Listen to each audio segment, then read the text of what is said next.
All right.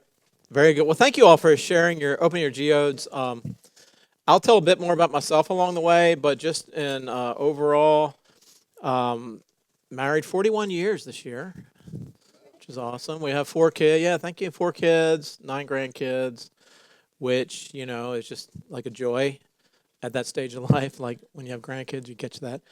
Um, Missionary for 13 years. I was an engineer, 7 years doing water development, church planting, you know, came along the way. So I've been church planting for about 30 years. Um, then did my doctoral studies at the best seminary in all of Wilmore, Kentucky.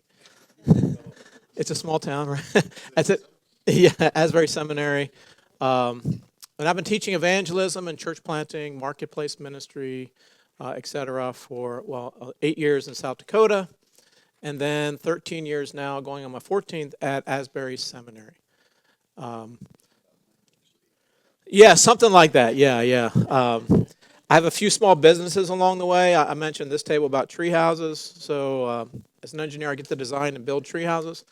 And then we have 5 businesses we operate. And oftentimes what happens is this. When they call me as an engineer to do a job, like last weekend, the guy bought 100 acres and he wants to develop it and he needs the engineer to get the utilities figured out. They hire me as an engineer. They don't know they just called a pastor, because I'm a teaching pastor at our church plant. And they don't realize that I'm listening. I'm doing double listening. And almost invariably, it ends up at somewhere along the way.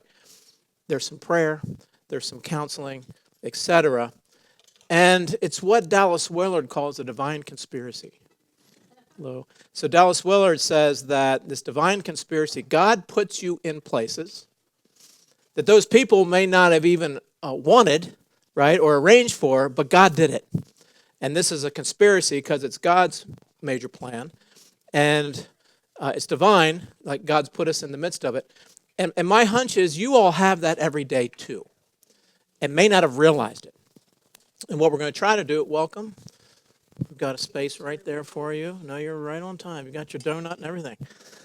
We saved that for you. Yeah, very good.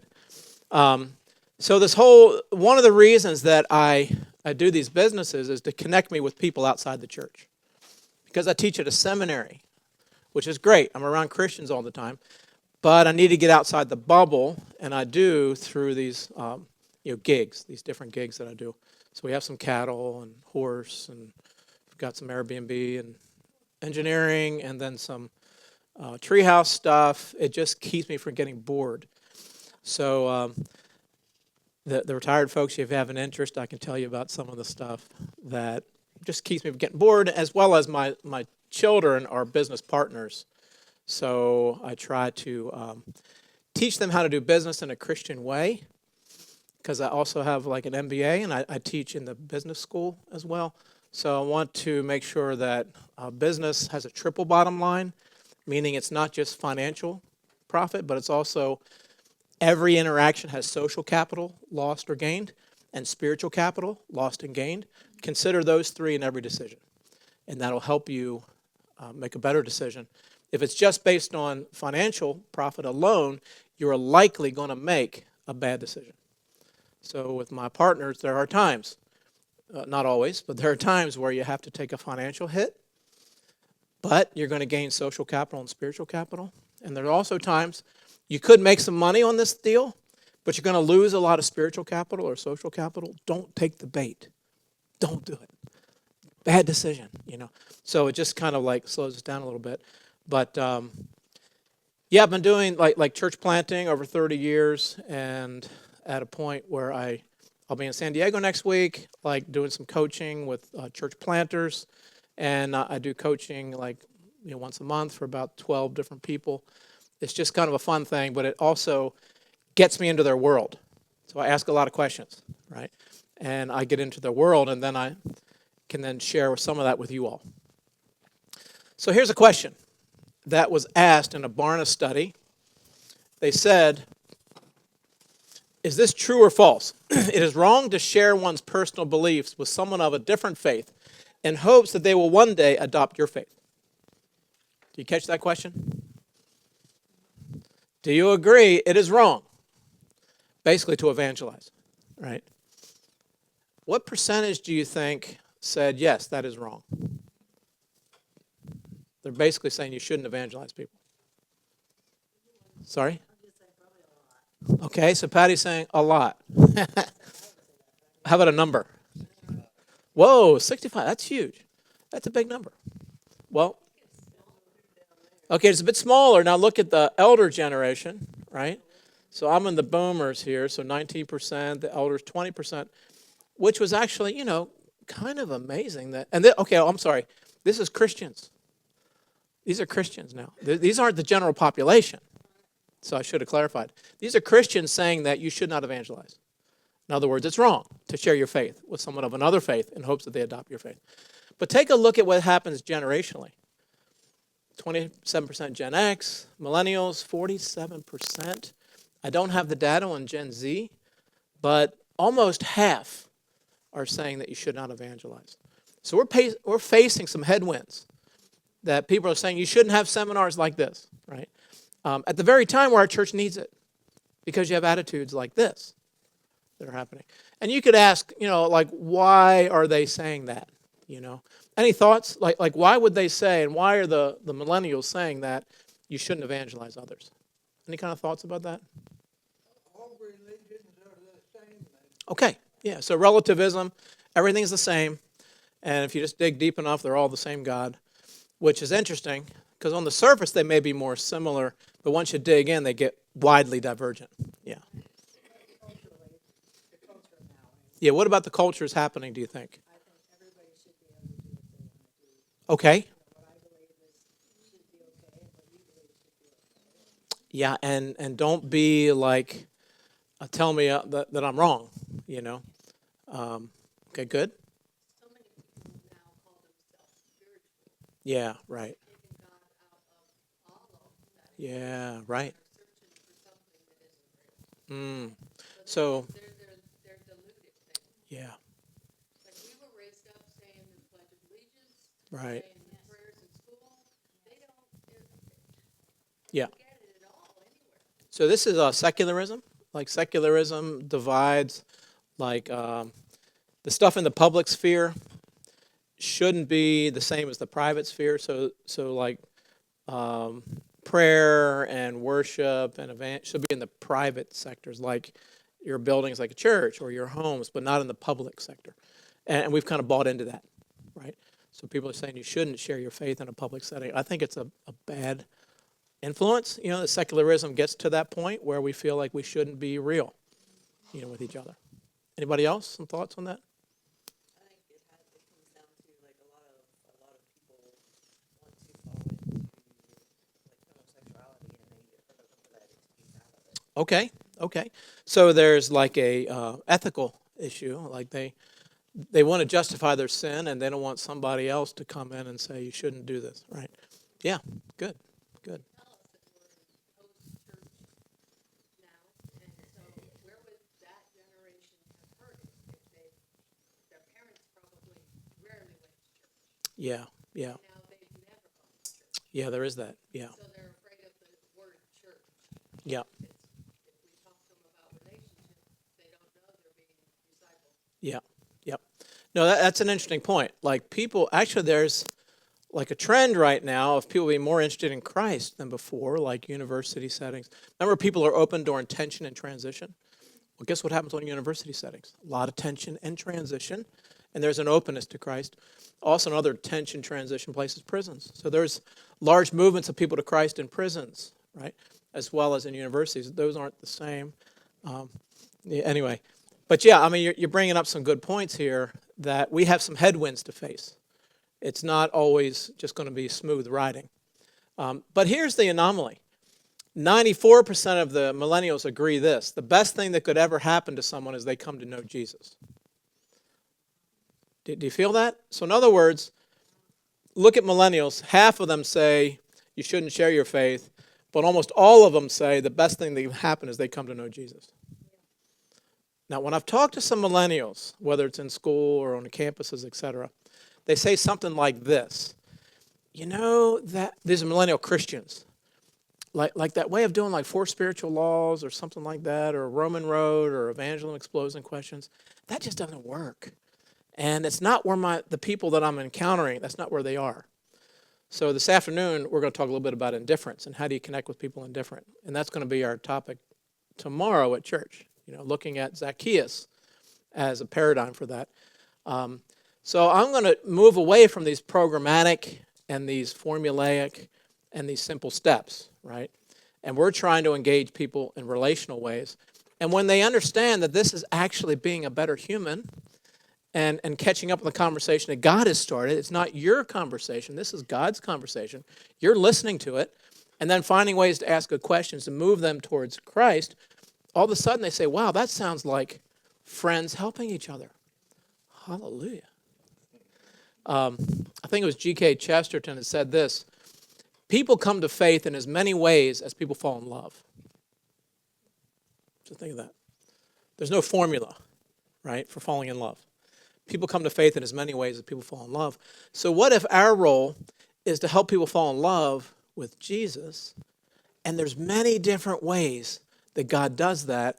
So these simple formulas just don't work, right? And I wonder if they're more rejecting the approach that they've learned in the 20th century. So here's an interesting thing. Evangelism Explosion, have you heard these? Like 2 questions, like if you were to die tonight, why would Christ let you in? What was the basis of that? Well, guess where that was developed? In Florida, in a retirement community. Now, in that retirement community, maybe some people are asking those questions, but most millennials are not. So what they've done, unfortunately, is taken something that worked in one context, where they've caught up on the geode with certain people, and now they've taken it out to another place where people aren't asking that question. And then that just seems like it's round peg in a square hole. So we're trying to move away from these formulaic things that we've learned in a previous generation that actually had some degree of working, right? But now, 21st century, it's not. So what I'd like to do is to start off, when the word evangelist comes to mind, tell me what feelings or thoughts you have. I'm going to write them down as you tell me. Like, preacher? Okay. Okay, who else? When you hear the word evangelist, what thoughts come to mind? Anybody? Come to Christ. Okay, good. Okay. Faith share. Okay, good. What else? When you hear the word evangelist. I heard somebody say squishy? Pushy. I was like, Okay. Okay. What else? Christ-like. Okay, very good. Okay. Witnessing. Okay. Sent. Good. Revival. Good. Tent meetings. Yeah, I'm not sure if that's good or bad. I mean, so there was an outpouring at Asbury University about 3 years ago. And then we do have tent meetings, at Asbury. That's still happening, still a thing. Anybody else? Any other thoughts? Beautiful feet. Okay. Very good. So these are all like cool, like really nice, warm, fuzzy. Anybody have any negative feelings at all? Or are they all good? Pushy. Okay. Yeah. Yeah, pushy. That may know. Anybody else? Yes, ma'am. Standing outside. Street corners. So I guess that's pushy too. I don't know. How about hellfire brimstone? Street corner. Okay. Hell, fire, brimstone. Okay. Experts in Scripture. Good. Okay. Did everything good? Or anybody? That's what it's Oh, okay. That's a little different. So you say a know-it-all. Okay. Anybody else? Some thoughts come to mind? Condemning. Okay.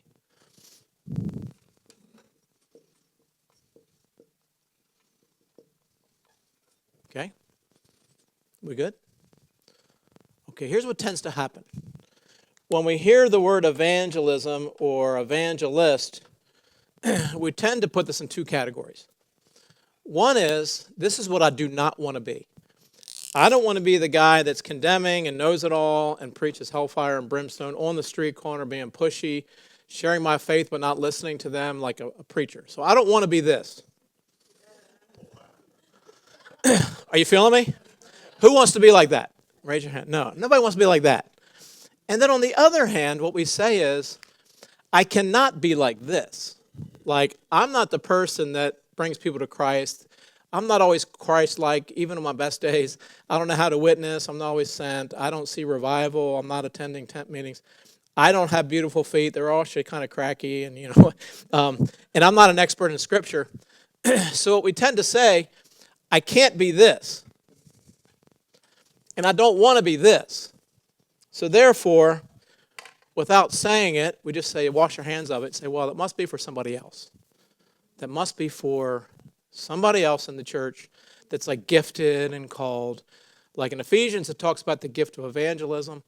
But guess what those people are supposed to do? Equip the body, like today, right? To train people, to connect with people that are in their networks, because here's what happens. Oops, let me just go here. We're going to change the paradigm, because this sounds like a car salesman, used car salesman. And I'm not dissing salespeople, but what if we're going to change the paradigm, not to a car salesperson, but what about a tour guide? Okay, so here's the car salesman at the bottom right. Think of the metaphor of a tour guide. The tour guide is trying to help people. You're trying to, they're on a journey and trying to listen to that journey and trying to point them in the right direction. And they have questions, and you respond, and you have questions for them, etc. So what if we put away this idea that we're trying to sell something, because we're not. Like the gospel's not for sale, right? So we're not this. And even though we can't become this, we're just going to work with the people that are in our lives, because really, this is our role, is to catch up on the work that God has started, right? That's our role, to catch up on that conversation. And that's our assumption, that God is conversing with them.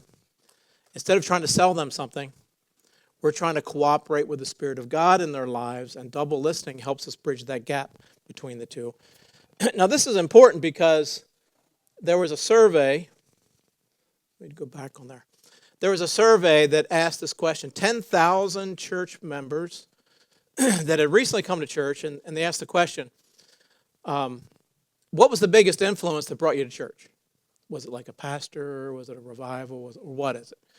What do you think the biggest demographic, the biggest group of people was that brought people to church? Like the preacher, the Sunday school, friend, family.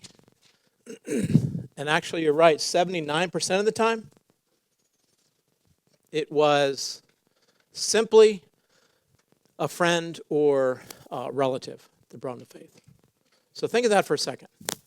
If we just put evangelism into the category of like preachers or certain gifted people, we've just wiped out about 80% of the people that will come to church. Most of the time, it's people that God's put into your life. It could be your kids, grandkids, family. It could be aunts, uncles. It could be people at your work. It could be your neighbors. It could be at the place where you throw darts or throw axes. Yeah, so explain that. Yeah, the Holy Spirit is leading people, but usually there's an agent, there's a person, So, totally, yeah, and that's all we're trying to do, is we're trying to cooperate with the work, welcome, glad you're here, trying to cooperate with the work that God is doing, not getting in the way, but cooperate with that. Now, take a look here, 6% influenced by a pastor, 5% Sunday school, 3% they were just tripping along and decided to come in, 2% had a need, 2% responded to a visit from the church staff, 0.5% responded to a special crusade. That's just fascinating because we put a lot of effort and time into big events, right? But most of the time, it's the small things. It's the small, daily, steady dripping, relationships that God has given you that create the opportunity for people to come to faith and eventually come to church. So instead of just saying, I'm not an evangelist, somebody else should do it. If you want to find the evangelist, when you go to the restroom, look in the mirror. Because there's nobody in there. It's you, right? Because that's most of the time when people come to faith and then come to church. It's through a relationship like you. So what we're trying to do is to cooperate with that. And what I'd like you to do even now is to write on a piece of paper, start thinking through the top, say, 5 to 10 most wanted. These are people that God has already put into your life that you encounter on some frequency, at least say once or twice a month. Write down people that you know that are unchurched or de-churched. So unchurched, they're not going to church, or de-churched, they were, but they've kind of left. And you have some contact with them. Because this is going to be part of our prayer focus, is that you're going to ask the Holy Spirit to do what you can't. Because we're not selling anything, right? What we're trying to do is to catch up on God's conversation. So you're asking the Spirit of God to speak to these people. Not just a general, Lord bless them, but speak to these people. So write their names down. And if you can't think of 5 to 10 people that are in your relational network, it's a little clue. Maybe you should find something that you love to do and then do it with other people that are not yet believers. Like find some kind of activity or some kind of way. This isn't like a guilt thing. This is just giving you an opportunity to find stuff you love to do, but to be intentional with it. Like maybe you like to go axe throwing. Anybody an axe thrower here? I don't know. It's just an awesome thing. I don't know why the feeling of a sharp object hitting a piece of wood, I mean, it just feels good. So if you like axe throwing, connect with, there's clubs that do axe throwing and join one of those clubs. If you like, I don't know, whatever it is. Some people talk about cooking. You like cooking. Invite people into it. They're not yet believers, and these become the people you're praying for, and you're listening for the Spirit of God to work in their lives. Okay? So take a few minutes and just write down 5 to 10 people.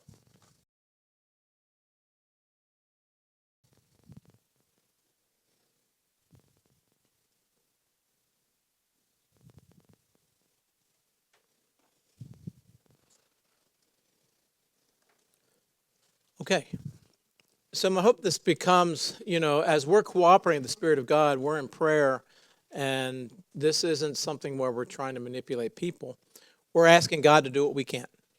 We're asking God to move before us, and as He does, we see evidence of that.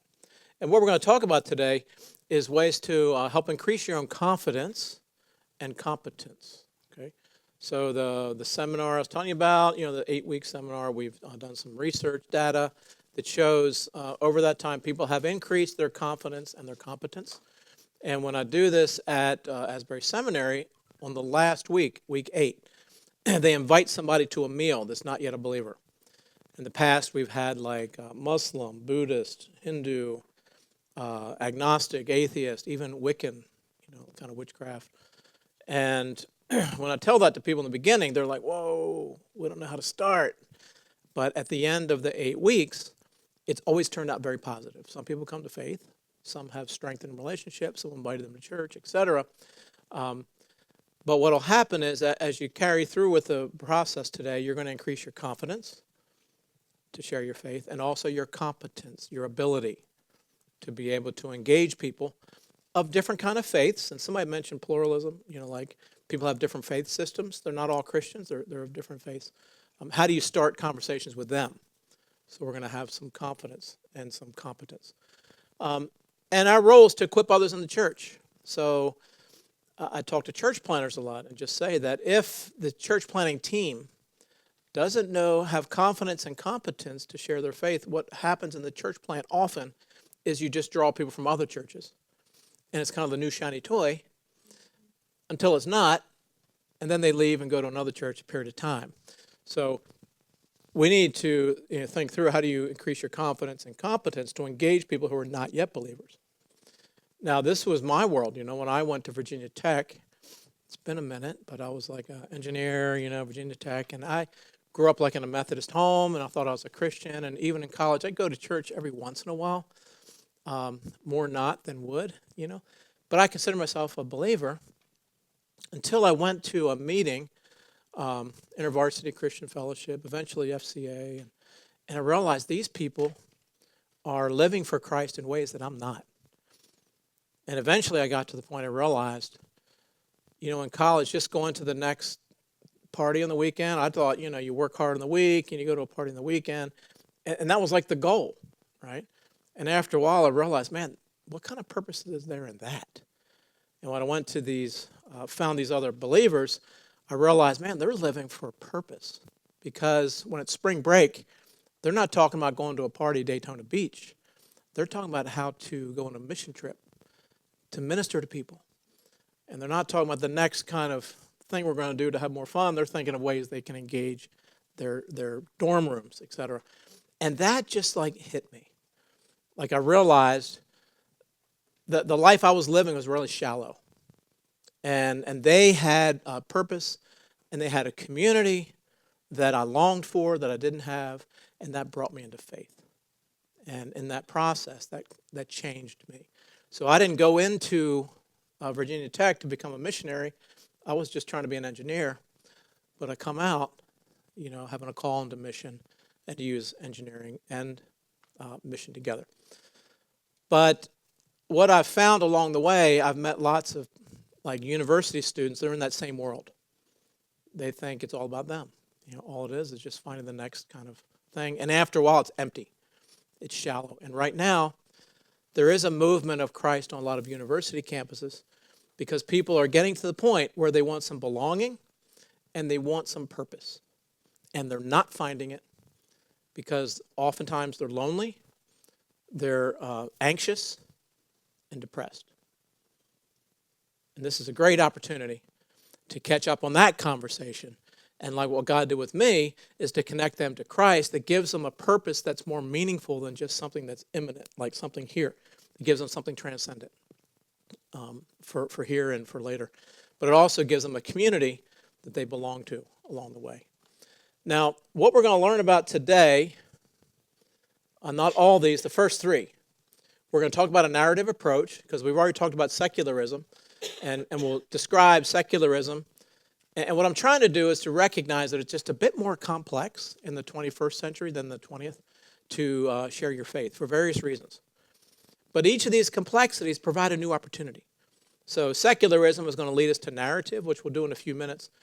Pluralism is going to lead us to thinking of different worldview assumptions, and we'll play some cards, we'll do that. When we play cards, all I ask you is don't put money on the table, so it'll be good. Everybody cool with cards here? Okay. And then we'll also talk about the rise of individualism inside, the U.S., and how this provides an opportunity for hospitality. Hospitality, one author wrote, there's no silver bullet for evangelism. The closest thing, though, is hospitality. Finding ways for the outsider to become an insider. Someone who feels like they're left out to feel like they're in, right? And finding ways to engender hospitality. It doesn't always mean bringing them into your home. It could mean going to their home or to their work or their place. And these are things we'll talk about. If we had more time, we'd add some on, but that's why I've left the URL for additional training if you want to follow up with it. And it's all free. So our format today is we'll have some teaching and discussion, then we'll do an activity around your tables, and then we'll debrief what you learned after that. So here's our first discussion. So talk among your tables and try to remember both good and bad experiences you've had or observed for evangelism. Okay, it may be recently, it may have been in the past. What are some of these experiences you've had with evangelism? Either it worked out well or it didn't. And then think through how has this affected your image of evangelism, what it is. And then also think through what can we learn from these examples about how to share your faith with others. So let's kind of, around your tables, just kind of pool your experience and share with each other about that. Talk to his sister again because she was quoting scripture. He didn't even understand, even though he went to a Catholic school for 12 years. Right, right. So, Like she was probably taught that's one of the evangel explosion questions, right? Like if you were to die tonight, why would God let you into heaven? As if to say that salvation is all about going to heaven. Now, in the early church, that would have been a strange conversation. So in the early church, the meaning of salvation was not you go to heaven when you die, but the meaning is that we enter this kingdom. Christ is the king, and our lives are reoriented to that, and Caesar is not the king. Like the state does not own me. Like you know that cross, you know that invention the Romans had of the cross? It was meant to intimidate people. And it was meant to remind people that your role is to be a member of this Roman world. If you don't, we'll put you on a cross. And your role is to build up this Roman Empire. That's your purpose. If you don't, we'll put you on a cross. It's meant to intimidate people. And what Christ did, he took that head on and said, no, your role is not to be a member of the Roman Empire. Your role is to be a member of the kingdom of God. And your purpose is not to build up the Roman world, but your purpose is to reveal the kingdom of heaven as you come together. So it's interesting that we've kind of boiled salvation down to where you go when you die. And it sounds like your son wasn't even asking that question. But for your daughter, that was the whole gospel in her eyes. And maybe we made the gospel too small, because it's not simply what happens when you die, but it's all about how you live. And then that heaven thing gets thrown in, But he wasn't even asking that question, and she kind of hit him with it, and it just didn't turn out so great. Just wanted her to be concerned about him, maybe. Yeah. Maybe ask about him. And Right. instead she was preaching to him, and it just completely. He said, I don't even want to talk to her anymore. I mean, she could have asked, how are you feeling, like what God did with Adam. Where are you? But the compassion. Yeah. Yeah, good. Thank you. I mean, everybody can be an example. Not always good, but an example, Yeah. That's a great point. So this sociologist, Rodney Stark, sociologists study how groups work and how they make decisions. He followed around Jehovah's Witnesses. And he also followed the Moonies around, and he wanted to find out, it's kind of interesting, he wanted to find out the effectiveness of this approach and what happened, et cetera. Here's what he found out. When a Jehovah's Witness would knock on the door like a cold call, like 1 in 1,000 would come to the church. Okay, so it's not very much. It's a lot of work. 1 in 1,000 would come to church. There was a difference, though, when this happened. Instead of a cold call, the evangelist knew somebody who was a Jehovah's Witness and invited somebody into their home. So you catch the difference? Like, I know this person, and she's invited this non-believer into their home, and then the evangelist comes in. Guess what the difference was for those people who come to church at that point? 1 out of 4. I mean, think of that, right? So what he summarized is that most times when people make faith decisions, it is not necessarily a theological one, but it was more like a social community that you want to be a part of, and that is what made the most difference initially. What he did find out with the Moonies in particular, after a period of time, once they got into theology, like 6 months later, they'd leave,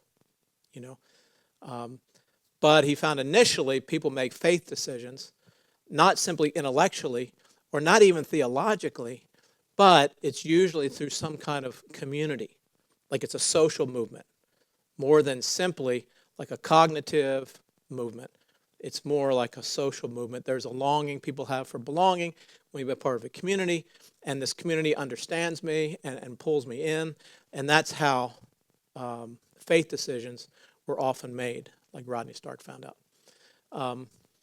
One other interesting thought. This is a guy, Donald McGavran, 1960s, in India. And here's what he did. He was in a community, and he wanted to find out what brought people to faith. And what some churches were growing rather fast and some were not. And it was in the same village that he was working in, and he found one church that was growing rather rapidly. Okay. And in the same village, there was another church that was not growing. It was growing a little bit, but not very rapidly. Okay. So you catch the same village. So there's no difference in responsiveness or cultural conditioning, etc. The same village, but one church was growing rather quickly and one was growing rather slowly. Here's what he found out. When someone would come to faith in this church, okay, you see our happy guy right there? So he comes to faith, and then he goes into the church, and what this church would do, they'd disciple this person, care for this person, help them grow, and the church would grow rather slowly. And they're happy with that. A different thing happened, though, in this other church. Same guy. He comes to faith, right? What this church would do is a little different. In the first week, they would say to him, "Can you introduce me to your friends, your family, your cricket team, etc.?" And they would follow that guy back to this group of people. And it turns out there's about 50 to 70 people who are not yet believers. And when you follow along this bridge, that led to groups of people coming to faith. And these people would eventually come to the church. And what he realized is he called this bridges of God. Because who gives you your parents, your siblings? God does. Who puts those in your life? These are natural bridges where faith moves. And these bridges are tender. There's an African proverb that talks about this. Like, leadership is like holding an egg. You squeeze it too tightly, it drips through your fingers. Hold it too loosely, it drops to the ground. And I think it's a really helpful about relationships in general, whether it's you and your spouse, you and your children, you and your coworkers, you and your ministry partners, etc. But what it realizes is these bridges are tender. So instead of, like over here, what tended to happen, this guy went to church, and these bridges were ignored. But over here, they recognized that people often come to faith through social movement. So what he did, they'd follow up that person. And since somebody from the church was with the person, he felt more emboldened. And if people had questions that he couldn't answer, the person in the church could help him with it. But it recognized this is the networks where people are not of faith yet. But the encouragement to follow up in the first week. Like don't wait until they figure everything out, and then 2 years later you send them out to minister to their people. Because oftentimes, after 2 years, what happens is these bridges close. So, bridges close up.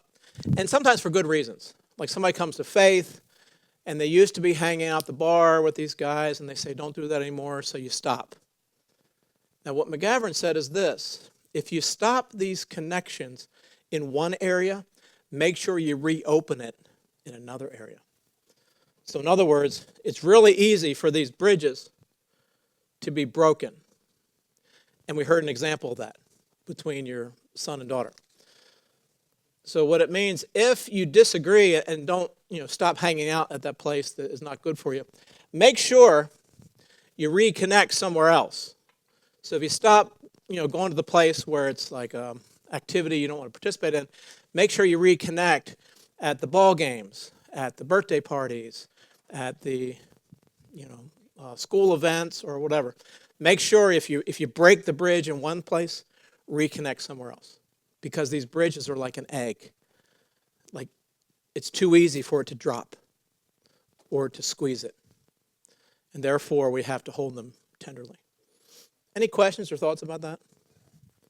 It's called Bridges of God. And one way to think about it is, what are the bridges of God that are in your life? Everybody has them. And these, if you look at them, these are the pathways that bring people to faith.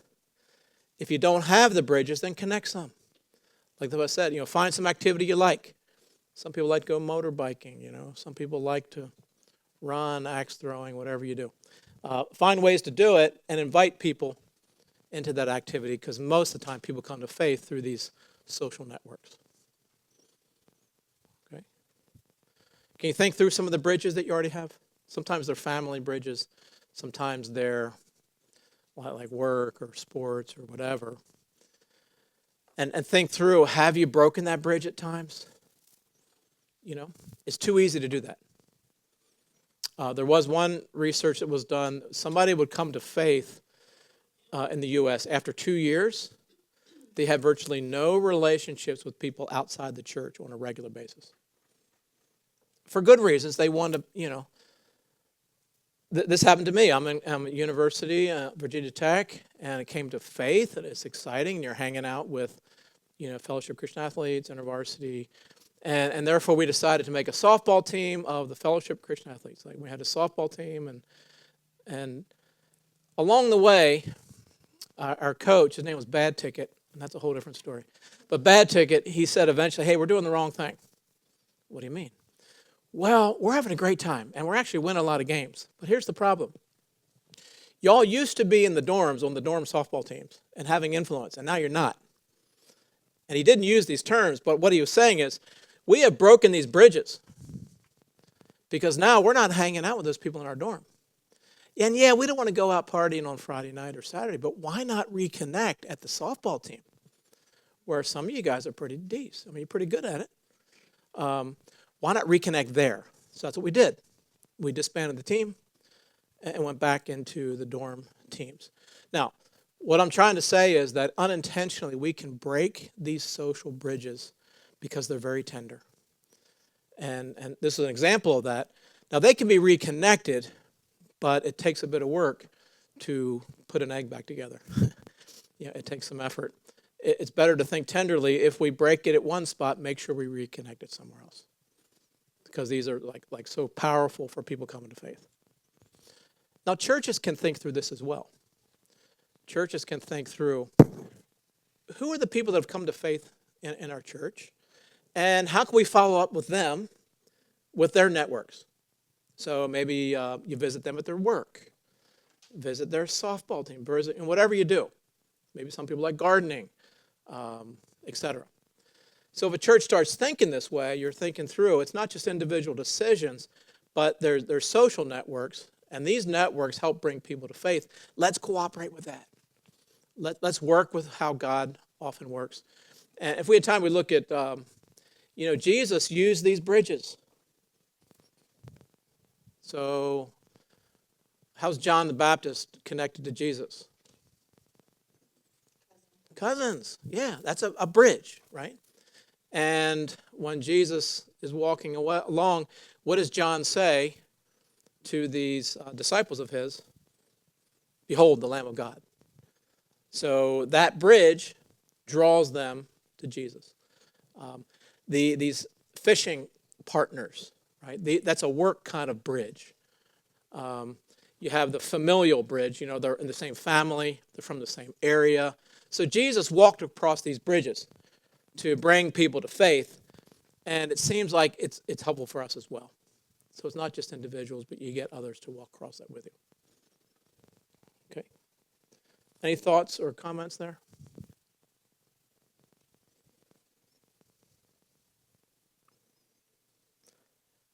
Okay. Let's get started. I heard something at one of the tables that one of the concerns is somebody, when you're going to share your faith, somebody's going to ask you questions that you can't answer. And it may be, this is the area of apologetics. Like, how do you defend the faith, right? How do you answer their questions? Because one of the fears is that they'll ask you a question with maybe some big words or whatever it is, and you don't know how to respond to it. Let's look at this a bit more. And you can tell me when we take a break here. We still good? Okay, good. Let me open this up a little bit. And this actually comes to us oftentimes through this whole secularism. But secularism, what I'm going to say is, leads us to this narrative approach. Now, here's the argument, what secularism has done, and believe me, you don't even realize the degree that secularism has affected us until you step out of it. So we lived in Ghana, West Africa, 9 years. And it's as easy to talk to somebody on the bus about faith and the weather and sports as anything else. But in the U.S., it's not that way, right? And we don't realize how secularism is this ideology that advocates that values and public policies should be free from religious influence. And we don't even realize how this is just part of like our culture. Secularism, not necessarily hostile, but it assigns religion to the private sphere. So it limits religious influence in the public sector and rejects any preferential treatment of any religion. Okay. My thing's about to run out of power. Do you have a cord? A outlet? Oh, okay. Very good. Like right in front of my face, huh? And, okay. And I left the charger at home, so that's okay. So let me talk a little faster here. Okay. Secularism isn't all bad, but what it does is it kind of pushes us to thinking of religion as like something to defend, kind of using science and laws, etc. And that's why Bill Bright actually wrote the Four Spiritual Laws. This document in the 1960s, he said, well, you know, Newton has 3 laws of physics, so there should be 4 laws of the spirit. So he's like in this world of like, they call it modernity, where things are about facts and figures. So here's what happens. In the midst of this, we think that real science is something you conduct an experiment, you repeat it, and if you get the same answer, that's real science. And if religion doesn't fit into that, then it's not real truth.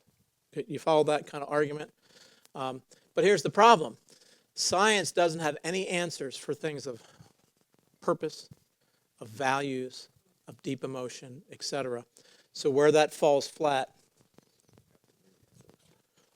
there we go. Over here. Okay. So this is called an alternate plausibility structure, and that's a big word. But what it means is, instead of just looking at science as true knowledge, what if faith fills the gap where science doesn't touch? And here's an example. I don't know why we talk about used cars, but has anybody bought a used car recently?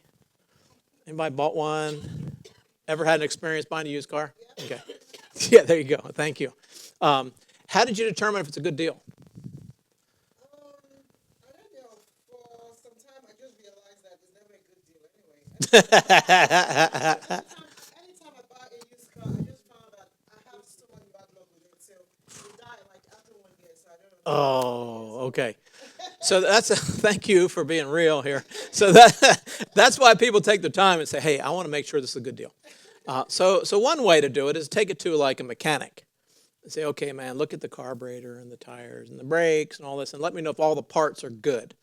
And the mechanics will do that, right? And then sorry? Not all of them. Yeah, not all, but some. Find somebody that you like and you know what I mean? And say, hey, bro, take a look. So that's one way to determine if it's a good deal. But there's a second way. Anybody know another way to find if it's a good deal? Whoa. Okay, what about that person? Trust. What if you want to say, tell me the story of the person who drove this. Was this like somebody who was elderly that just drove it to church once a week? Or was this a 17-year-old that liked to drag race often? That's a very different story, right? And hopefully, if it's the latter, you'd say, no, thank you, right? If they want to drag race every week. My point is that the first approach is kind of like apologetics. You have to prove things by facts, etc.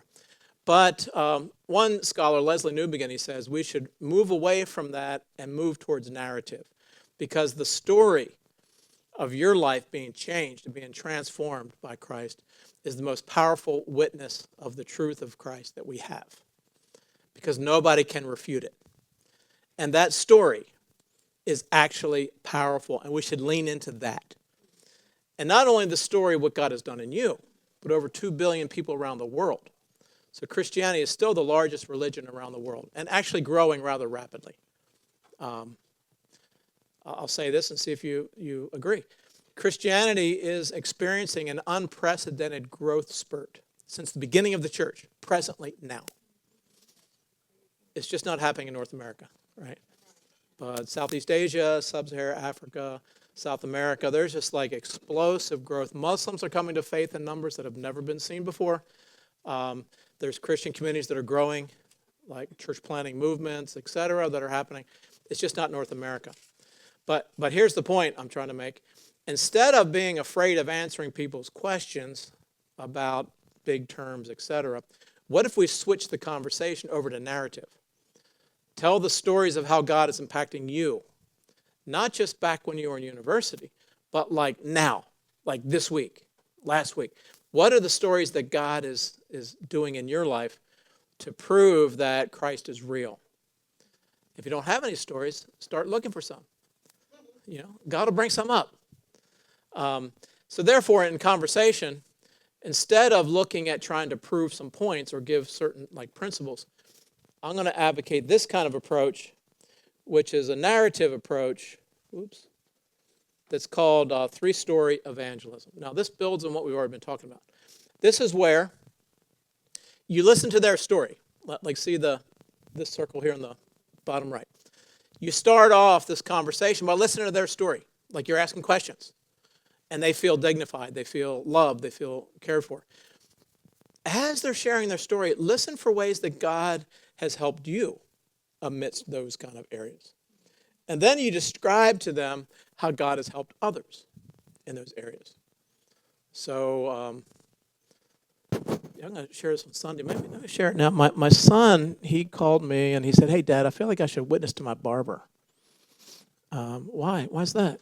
He said, the barber, as he's cutting my hair, he's got all these tattoos on his arm, and he pointed out one's a satanic symbol. That's the barber pointed that out. So where do I start? I said, yeah, that sounds like if you share spiritual laws or something, he's going to like not care. And he said, yeah, Dad, it's a little more complex. He said, well, the barber told me that his boyfriend left him. Okay, there's another complexity, right? But then the barber went on to say, well, the barber's not too concerned because the barber said he's gone to a witch to cast a spell on that guy to bring him back, so he's not too concerned about it. So there's another complexity.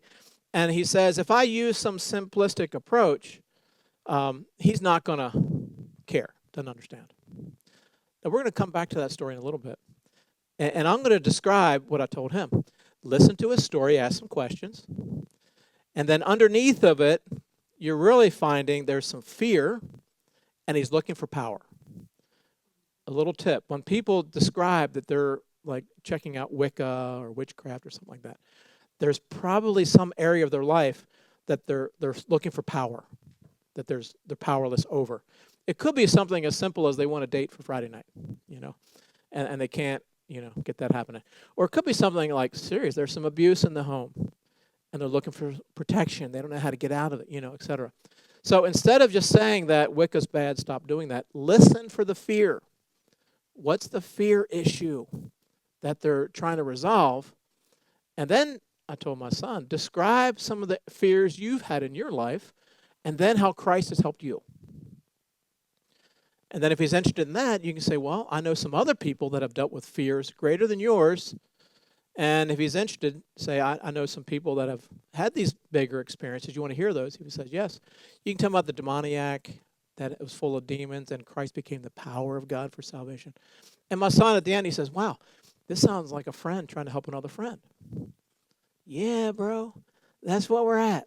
Like you're catching up on God's conversation. Instead of trying to make him feel guilty or instead of trying to condemn him for all that he's doing, listen to where God is speaking to him. He is afraid. And the gospel is the power of God for salvation. Now, we're going to build on that with the card game a bit more. But I just want to lay that seed down. What we're trying to advocate, instead of going toe-to-toe with like, they ask these questions about science, et cetera, you can always say, that's a great question. Let me get back to you on that. But let me tell you about, after you listen to their story, you share your own story and then connect that to God's story. Okay, any questions on that? Because we're going to try this in just a minute. And we're going to have lunch around 12 or so. Okay. Let me just move us along here.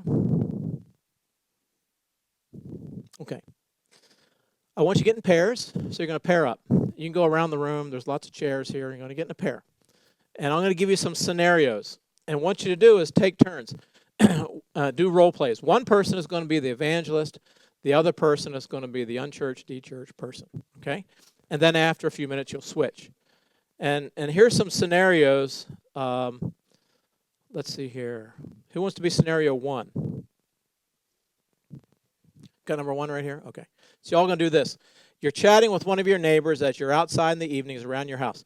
As you talk, they reveal they're not really finding a purpose for their life that has meaning beyond simply going to work and surviving. How do you respond? Okay. So what you're going to do is one person's going to be the evangelist who's listening, and you're asked questions. And the other person is going to start sharing. Like, just pretend you're this person. And then as you listen to their story, then you connect ways that God has helped you find purpose. And then you'll connect that to the larger story that you find in Scripture where God gives purpose to humanity. So you cool with that? Okay, so why don't you all go in the back over there. Who can be group number two?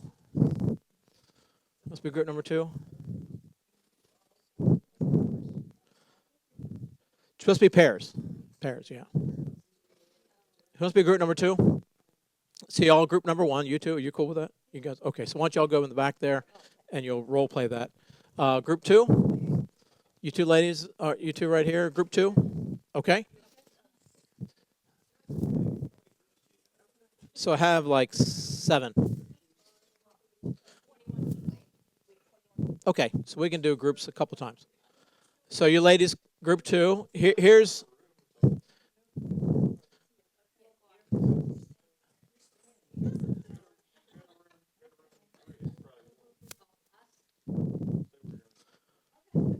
Okay, so you ladies want to stay together, and that's fine. So here's your situation. Your extended family is gathering for the holiday. Your brother invited his girlfriend, who you met on several occasions. In the course of conversation, she mentioned she's used Wicca to deal with some personal issues. How do you respond? Wicca is like witchcraft kind of thing. Now, these are all real scenarios. These aren't made up. These are all real. Okay? So you've got the sitch here. Okay, now over here, number 3. Do you want to pair up, or do you want to hang as a table? Or okay. So number 3, you're hanging out with one of your friends, and the topic of religion comes up. Your friend says he really trusts in science since it's dependable, and religion is not reliable or verifiable. How do you respond? Okay?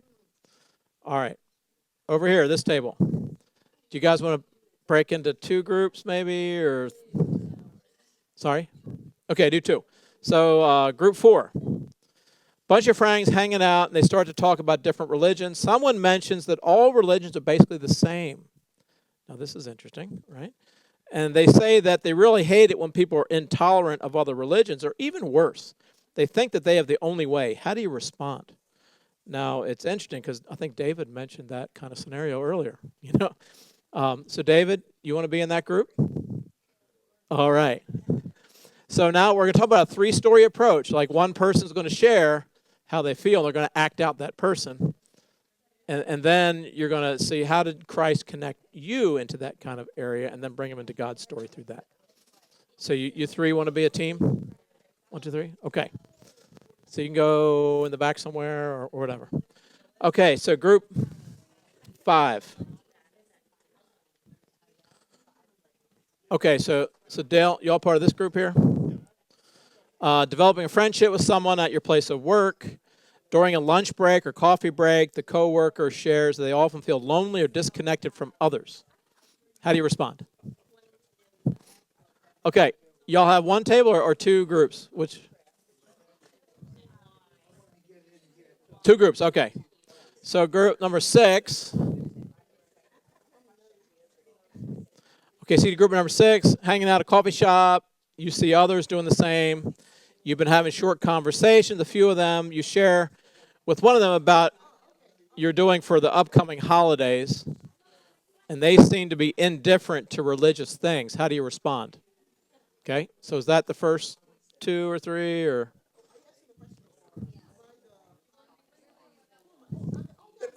Bless you.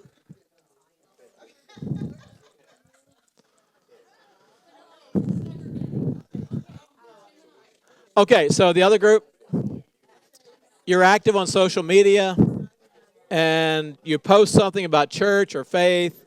A Muslim You could change it to Buddhist, Hindu, whatever. A friend wants to meet with you to discuss things about faith.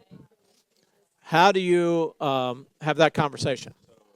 So it could be, think about which one. It could be Muslim, Hindu, Buddhist, if you know. Okay, and the thing about double listening is you have to get underneath the surface at times. That's why I said about like the Wicca situation.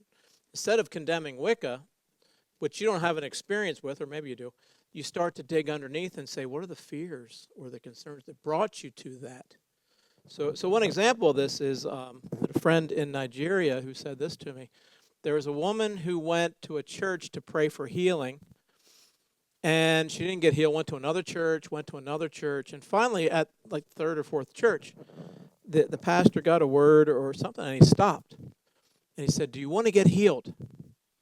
And she was silent, started to have tears, and said, no. Really? Why is that? And she said this. When I am well, my husband doesn't have much time for me. He's out doing his own things. But when he's sick, he's very tender to me, talks nicely to me, and hangs around. I would rather be sick and have the affection of my husband than to be well and miss his affection. So the reason I share that, you see how they got underneath the surface of it, right? It's like a tree. A tree is there, but it has roots. So what you really want to do is get to the roots of the tree and find out what is the root. So if somebody goes to Wicca, you could just say, hey, don't do that, it's bad, etc. That's like chopping the tree down. But it's still going to grow back. It's going to make sprouts. Or you get underneath the roots of it. Like what is driving you to do this so that you can get answers for it instead of going to Christ for answers. And then this is the human condition. And you're trying to find out what is the area of humanity that you've also experienced some of that Christ has helped you. So now we're no longer talking about Wicca. We're talking about people getting healed or sick. You're talking about these human condition issues, right? Okay. So let me hear from, let's say, over here. We'll start over here this time. What did you learn about this approach? How is it different from the way you've been taught to evangelize in the past? And do you see yourself using this? Was this something that you could see yourself doing in real life? Okay, this group over here. We got two groups. Yeah, pass the mic around. He was asking, tell him again what you're asking. Yeah, so this is a different approach than using a formula, right? How is it different from what you've learned in the past?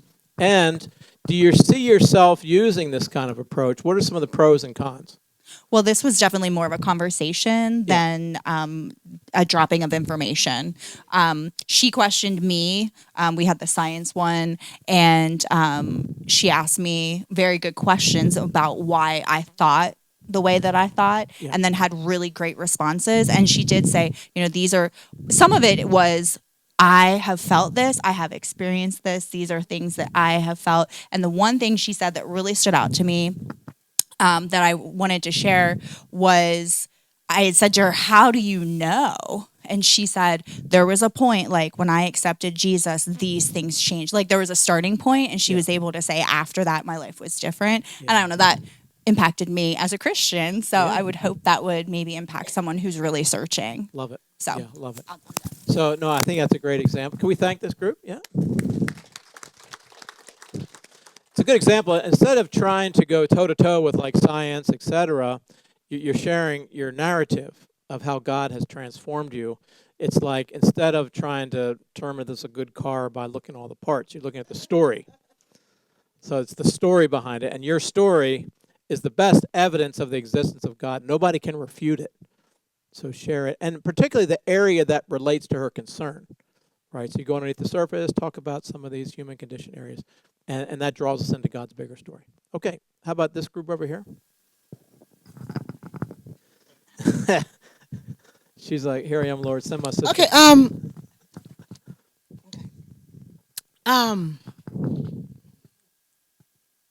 don't know how to explain it, but making friends with people, bringing people to Christ and making friends about that question, because we did science.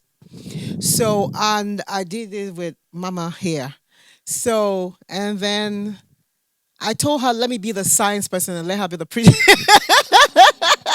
Okay. So anyway, what I learned from Mama was that she started telling me about how she met Jesus and everything, and that helped and all that. But the for me personally, for the approach, what I mean, which I have been doing, Yeah. is when I go out. Mostly, I work in a nursing home, so I meet lots of people. Yeah. Yeah. So the approach I use, actually coming from Africa, from Nigeria, so because of what I have been through, I can explain to people with my own, Yeah. what, yeah. So I tell people how Jesus healed me when I was sick. Yeah. So that I went to the doctor and they told me that I'll not be able to work. And science says I have to go through surgery and I have to do all that before my back can be healed. Right. So I use my own life experience to tell them how God healed me when somebody laid hands on me and told me, in the name of Jesus, I'll be healed. And then I tell them how my spine went to back to itself and I got healed and I could work. Yes. So they were like, "What?" I said, "Yes." I said, "I didn't go for surgery and I didn't do anything." And they lay hands on me and then they thought I was actually crazy anyway. People think I'm crazy anyway. So, Yeah. so, and I told her, and now she said, "What?" I said, "Yes." I said, "I was sleeping at night and then my bones began to form back." She said, "What?" I said, "Yes, because Jesus has the power Yeah. to heal." And and I told them how the pastor said that he is the healer, that in his name, that when we call the name of Jesus, that so many things happen. Yeah. So that was how he said, yeah.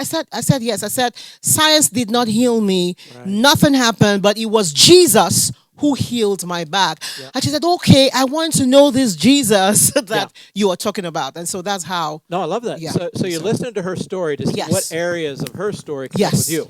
Yeah. So when I heard when I heard her story, she now told me how she now told me that, I mean, how Jesus walked through,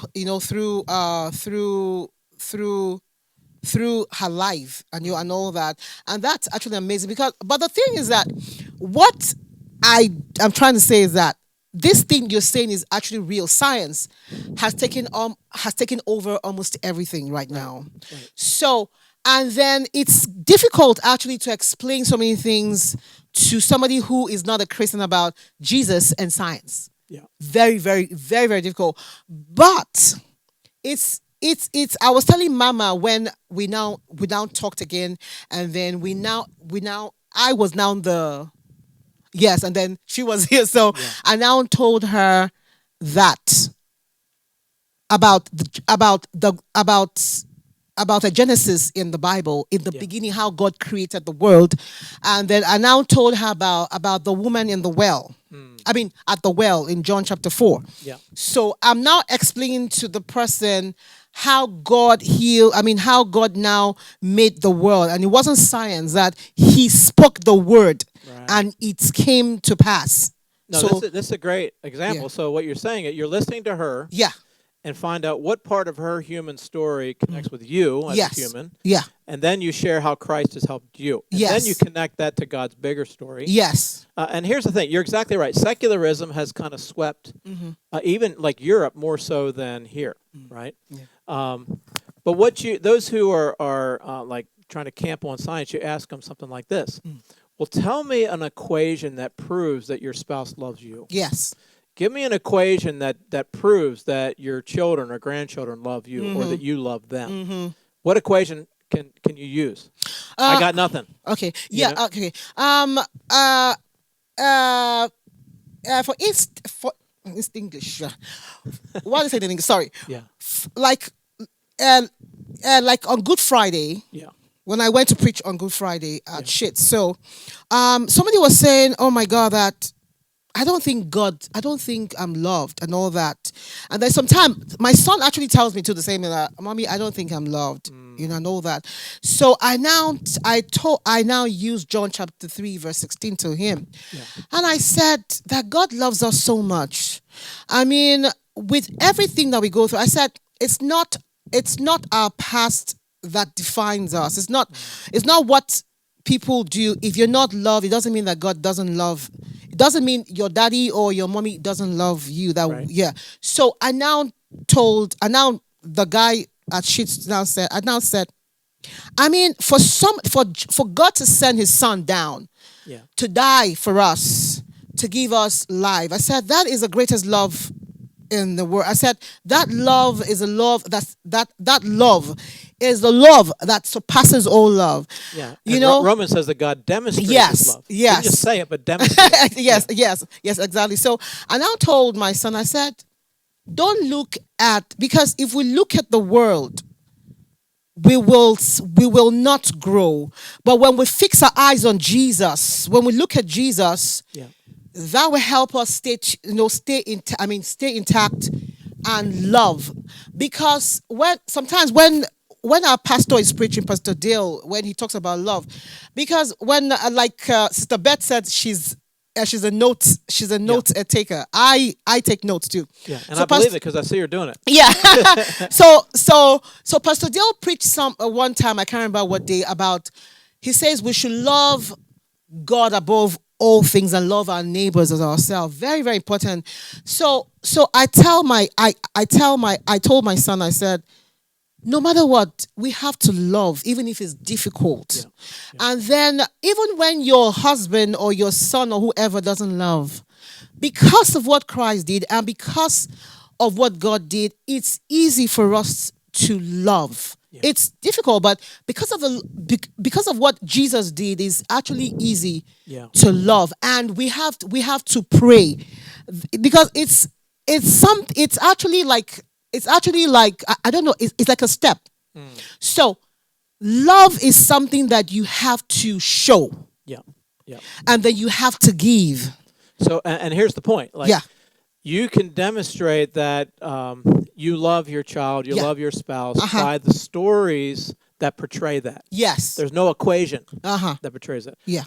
So, particularly deep values and emotions, deep commitments, purpose. Science has no answers for that. Yes. And our faith fills that gap. Mm-hmm. So what Newbegin's point is, instead of going toe-to-toe with science Yeah. and saying this and that, shift the plausibility structure over to narrative. Yes. So there's a African proverb that says this: the road to your fiance's house is not far or steep. The road to your fiance's house is not far or steep. Okay, so think of that for a second. And I was talking about this with some African students, and they said in a lot of tribal areas, they're exogamous clans, which means you can't marry the girl next door. You have to marry somebody in another clan. So all of them had walked a long journey. But like you remember when you were engaged or about to get married, it may be like a 5-hour drive, but it doesn't feel like it.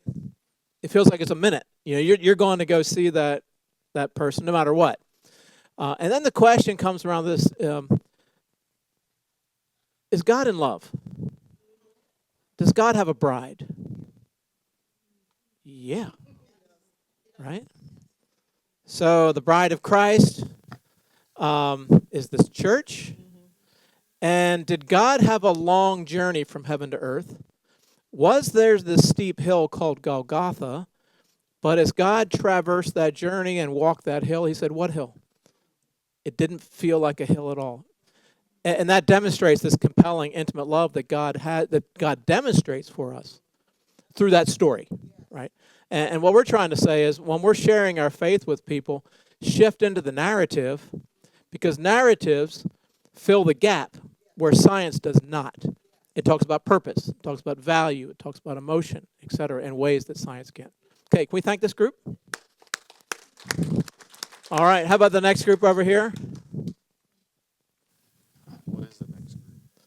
Why don't we start here with these two ladies? They were quick. Okay. Okay. Okay. Yeah. It's about neighbors. Yeah. Yes, we were neighbors. We doing the my. You were the. So okay, I was the evangelist. Okay. So what did you learn from it? Was this approach something you could do again, or how'd you feel? yeah, because it was like a conversation and you know, being around people, you know, and coworkers and stuff like Yeah. that, you know, or even like neighbors, you know, you can talk and have that conversation, you know, without being like pushy or, Yeah. you know, Yeah, yeah. putting your faith on them, you know. Right. We're just So you're talking about listening. life. So here's a little tip. You know, the deeper, the thicker the relationship, the deeper the transfer of values. Yes. So the thicker that relationship comes, you know them at work, you know them as a neighbor, and maybe you go to a ball game together, whatever. The thicker that relationship comes, the deeper the transfer of values happen, and vice versa. Okay. So you're able to listen to her, Yes. and birds seem to be a thing. Sure, for her. Did you feel some of that? Like, do you have any experience in your life where you appreciate nature, or Yeah, I guess. Um, yeah, I guess. I don't know. With my scenario, I was like gardening, you know, like okay? planting things. I don't know. I do that a little bit, not too much. Yeah. We were just chilling. We were out in the yard and we were just chilling. And I think the main thing that we had in our situation was I was very angry with church because of the experience I had. So I was really throwing stuff at her. Yeah. What Bible do you use? You know, what do you, how are you treated? And so she just basically then talked about a small group, you know, that they get together and then, and how, you know, they would be accepting. Because I was telling her I was lonely because I was, you know, taking care of my mom. So we were trying to connect with a little bit of a group and not church. Yeah. No, it sounds like you're So- being friends with each other. Yes. Which let me share this little tip. They say that a pain shared is a pain in retreat. Like a pain shared is a pain in retreat. So in other words, she's talking about church hurt, and you're sharing that, or you're talking with her, and she's sharing that. She's absorbing it. You know, I've seen this several times. They don't often want a quick answer. They just want you to share that pain. And as you start to share that pain, it's starting to retreat a bit. But I like that because you're listening to each other, and then you can draw in God's bigger story, you know, of you know, Christ compelling love for you intimately, and it doesn't have to come to church yet, you know, but just talk about this relationship with Christ. Okay, can we thank this group? All right, over here. This was actually really interesting because it became personal as she was It talking. did. It was a real story. And this was on, what was the question again? About Wicca. Wicca, what can Wicca do for you? Right. And you said that, and you had a real life experience with not Wicca, but with a New Age I group. had a real life experience. Yes. Why don't you give her the mic I had there? a good friend that was involved in the New Age, and we were not happy in our Catholic Church. Not that I'm condemning it, because my foundation started there, and that's where I was saved. But she says, well, there's a wonderful weekend retreat. Would you like to go to it? She says, I've been reading about it, and it's excellent. And I said, okay. So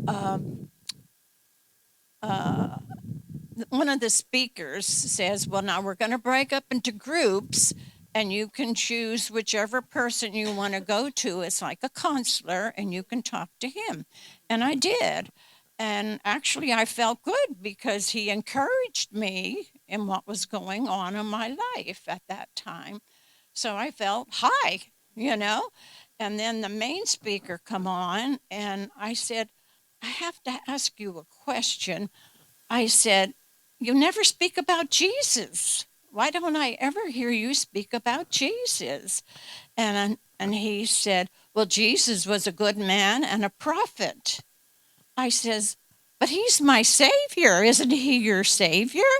And he just avoided that, answering in that. He said he's a prophet and a good man. And that was a red flag for me, okay? So I'm so glad the Holy Spirit gave me that red flag, okay? So she Evangelist, like listen to that story. How would you connect the human condition, like for your own? Well, as the evangelist, I just tried to listen to all that well and the whys of wanting to go there and the fears, and rather than I didn't want to bring up anything that's evil or would sound being pushy because then that would turn her away.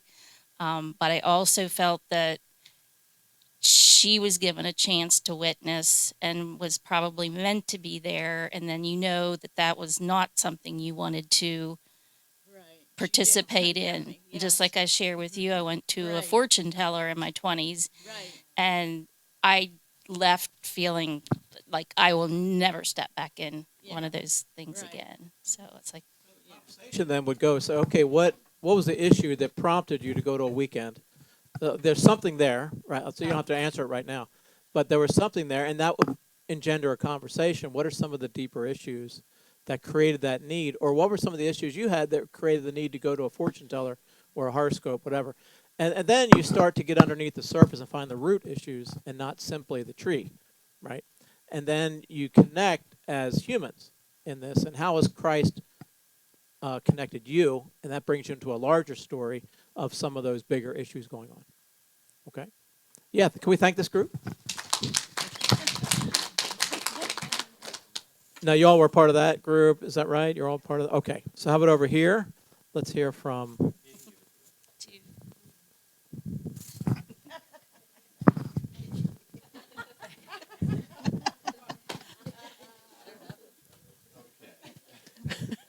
So Jen has got the mic. It's like, here I am, Lord, send my sister. Right, right. No, I mean we kind of struggled because one of the things that like we're saying, okay, we're sitting with a bunch of friends. They're gonna know where we stand.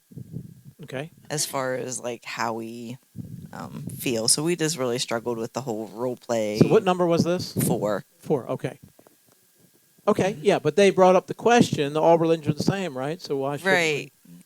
And I mean, we did throw out some examples, like one of the guys that I work with, like he believes that good works is how you should live, and he doesn't need a God and kind of thing, and so. So even like in the recovery community, anything can be your God, right? Right. So how do you work with that?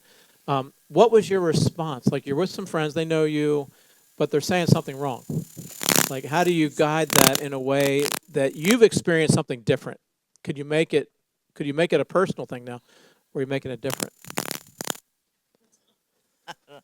I mean, it's like, what did that do for you? Like, how did you? Yeah. Like, if somebody's worshiping Buddha, like, what's he doing for you? Yeah. Yeah. And then you share your own experience. Yeah. You say, well, this is what Christ has done in me that I haven't seen others live this way. I was talking to a Hindu, and he said, it was interesting. He said Christians should really focus on that God's created humans in their image. This seems like a basic thing, right? But for Hindus, that's not. There's whole reincarnation, Buddhists, same thing.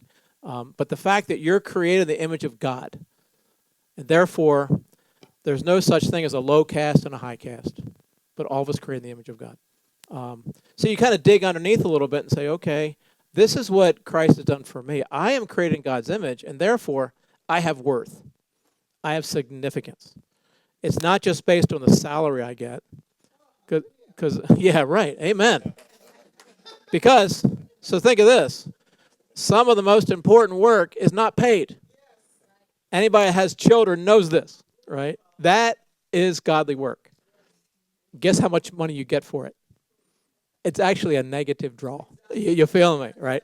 But your worth is not predicated upon how much you get as a salary, but it's because you're created in the image of God. Hindus and Buddhists, they don't have that kind of understanding, right? And you could share something like that. Or if this is like relativism. We're going to talk about this in just a few minutes after lunch, and we're going to role play a little bit more with some different, but you're going to give some tools. So at this point, you're just kind of like, well, where do I start? I'm going to give you some tools in the afternoon to give you starting points for conversations based upon some of these different scenarios. So these will come back, and part of it's to help you realize, well, I need a little bit of help. And it sounds like you felt that way. You need a lot of help. All right. Okay. Yeah. So we were number 5. So whatever it was, it was loneliness, which actually fit right into a place that I found myself once in life, and Yeah. so we never got to switch. And I felt like Hilbert did a really good job of. I gave him information quickly. Yeah. Yeah, I spilled it a little bit, but here's the thing I thought about as I was doing that. Sometimes people do that because God's Spirit leads them to do that. Yeah. Like I've experienced it. I'm like, wow, I can't believe they just said that. Like they just Right. put it out there. And so, but I thought he did a good job of like, especially connecting like God's story. So he had me at the woman in the well. And do you remember that story? Because I'd said I'd been part of church before. So he was relating and how, because part of my loneliness was because I was unfaithful in my relationship. And so then I withdrew and hid. And so the woman at the well, obviously, hey, you've been married five times. So I thought he did a really good job of listening to where I was at, connecting. No, I love that. I mean, God's because story. like, take the time to listen. You're going to find some of the human condition. Like, who hasn't experienced loneliness at some point? Yeah, I mean, who hasn't experienced some anxiety, some depression at some point? Right. This is part of the human condition. Right. That it's a part of being human, and they say that suffering is a tattoo on the soul that realizes you're human. That's a good point too, because underneath my loneliness was this idea of unfaithfulness, and he can relate his story to that. Yeah. But loneliness. Yeah. Right. Yeah. So that's what I'm trying to say. If you dig underneath a little bit, you may not have the exact same scenario, but you understand the human condition, and you understand that Christ can help you in that loneliness, that depression, that isolation, and that's where you connect your story to it. And then wisely you brought in another story of God treating someone who felt like that, like the woman at the well, and restored her. Yeah, very good. Can we thank this group? Yeah. Do we thank that group back there? I don't. Oh man, we need to. Yeah. Yeah, Patty was angry. Like, no, we didn't get. All right. Okay, Eric, you want to help us out here?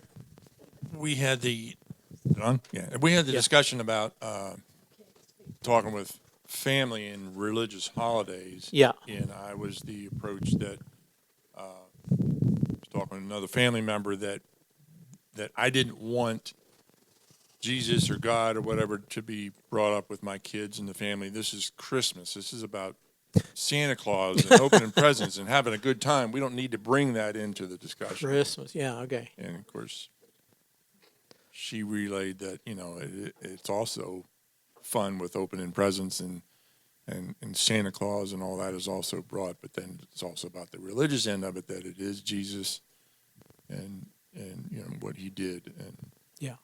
You want to elaborate on that? Well, I mean, here's a line of inquiry. You could ask questions like, well, tell me why you don't want to put Jesus into this. Like, okay, explain that. Well, we learned that we need to role play not 45 years of being next to each other. Right. Because I knew what he was going to do. He knew what I was going to do. But I did try to question him. What makes you feel that way? What happened that you're so against it being a little bit about Jesus on that day? And that's when we stopped. But sometimes that does happen with me. I'm very inquisitive, and some of my questions I might intimidate people. I have learned to not introduce myself as Pastor Brenda. I'm just Brenda, right? Because everyone thinks, oh, she's an expert. I can't be real with her. But I think what we learned is to listen more than you speak. Yeah, good. Now, there's a couple things here. Remember, somebody brought up the fact, well, I don't know all the right answers to say at the right time, etc. But the pastor is saying that could become a hindrance, right? So she will not lead off with saying, I'm Pastor Brenda, just, hey, I'm Brenda. Because she doesn't want the person to feel like you're the expert, because then that person may not be real. They may not, say what they really think because they want to be known or seen a certain way. So in other words, I'll put it this way, and here's another little tip. Limitations provide the fertile ground for innovation. Limitations provide the fertile ground for innovation. Anybody seen the Apollo 13 movie? I mean, it's just a fun movie, right? So anybody remember the story? Apollo 11, they landed on the moon. Apollo 13, they're going back. What happens on the way? Anybody remember? No, it didn't blow up. There's a problem, yeah. Yeah, okay, so that comes in a minute. So when they turn the oxygen tank, there's a spark, and therefore they can't use that oxygen. Therefore, going to the moon is out of the question. Now they just have to get back home. That's all. They're trying to survive now. They even cut the power off at times. It gets really cold, but they know they're going to heat up on reentry, But you mentioned, David, the problem is the module they're in was never meant for them to be in that long to take them back home. And the cartridges to scrub out the CO2, the ones they had were round and the hole was square. That's a bad deal, right? So here's what happens in the movie. It's kind of a fun spot where he does this. The engineer said, we didn't think about this possibility, but here's all they have in the cabin at their disposal. They throw it on the table. There's like a spacesuit. And once I saw a roll of duct tape, I thought, okay, they're going to be all right. But the situation was this. Those limitations forced them to innovate, and it actually worked. So they found a way to get the round peg, square hole, and use all the materials there, and they got back home, and they're safe. There's this little YouTube called Embrace the Shake. Has anybody seen this? Embrace the Shake. It's actually fun to listen to because the guy was an artist, and he, draws these wide sweeping things on the canvas, but then he gets a shake in his hand. He gets a tremor, like his hands start to shake. He goes to the doctor and said, I need something to help me because I need to have a steady hand. And the doctor does some tests, and he finally said this. Here's what I recommend. Embrace the shake. What do you mean? Well, start painting using that shake. So here's what happens. This guy develops a new way of painting little dots, these tiny little pixels. And he creates this artwork that's rather amazing. But he would have never created that if he didn't have the limitation of having tremors in his hand, right? And the point I'm making is, it's interesting because you all talked about some limitations. I don't know all the answers. And then you have a pastor and say, well, my limitation is I have a title as a pastor. Use those limitations as fertile ground to innovate. God will use those limitations. Instead of this being a liability, it becomes an opportunity for the Spirit of God to innovate and do something you couldn't do.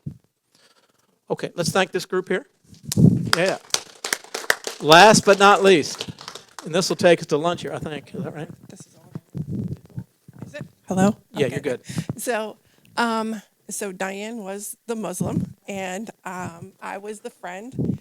And one of the things that we thought was important was to try to understand the Muslim faith in order to learn how to approach the person that we're talking to. So we did do a little bit of research, offhand, and so, one of the questions that Diane had for me was, what do I have to wear? How does my hair have to be? So those things. When she asked me about faith and so forth, I invited her to come to church. And so that's when the questions came up about what do I have to wear? Who can I bring with me? Those kinds of things. And then, really the conversation just led into the great things that have happened in my life since, committing myself to God and, Okay. Jesus Yeah, very Christ is good. my Lord and Savior. I mean, this is because y'all met online, Right. and then there's enough interest to say, let's meet at a coffee shop or something like that. So you knew there's some kind of connection you've already had. And as you're conversing, as the relationship thickens, the value transfers deeper, but it keeps thickening because you're asking good questions, you're listening, etc. And then she starts to ask questions of you. So this becomes like mutuality. It's a two-way kind of street, which is really helpful. And it doesn't mean that you need to know all about Islam. It just means that you're willing to listen well enough in order to engage them in conversation. And we've had Muslims come to our dinner on week 8, And oftentimes, objections that Muslims have to Christianity are not theological ones. Let that sink in a little bit. Oftentimes, their objections are not theological. They're cultural, social, political.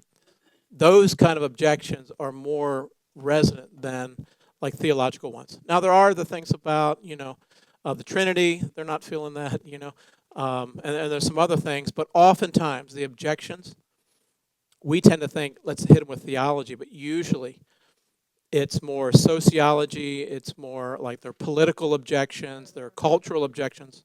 Sorry?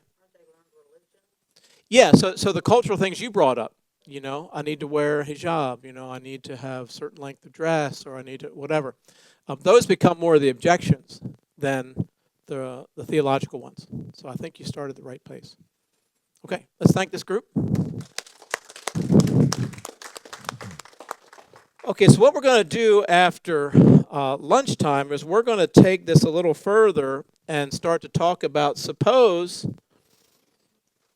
salvation is not just about removing guilt, particularly on university campuses where most of the students I've met are not feeling guilty for their sin.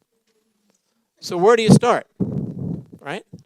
So let's look at, when we come back, we're going to look at other starting points for the gospel. We're going to talk about fear, talk about shame, and talk about indifference as different starting points than simply guilt. And as we do that, that gives you more options to deal with Muslims who often have fear and they want the power of God for salvation. Or Hindu, Buddhist who are often in the shame-honor world. Like shame drives things as opposed to guilt. And we'll talk about that a bit. And then, like on university campuses or a lot of millennials, 20-somethings as well, they're more in the indifferent world. And as you encounter people who are indifferent to faith, how do we engage them? So we're going to talk about that after we come back for lunch.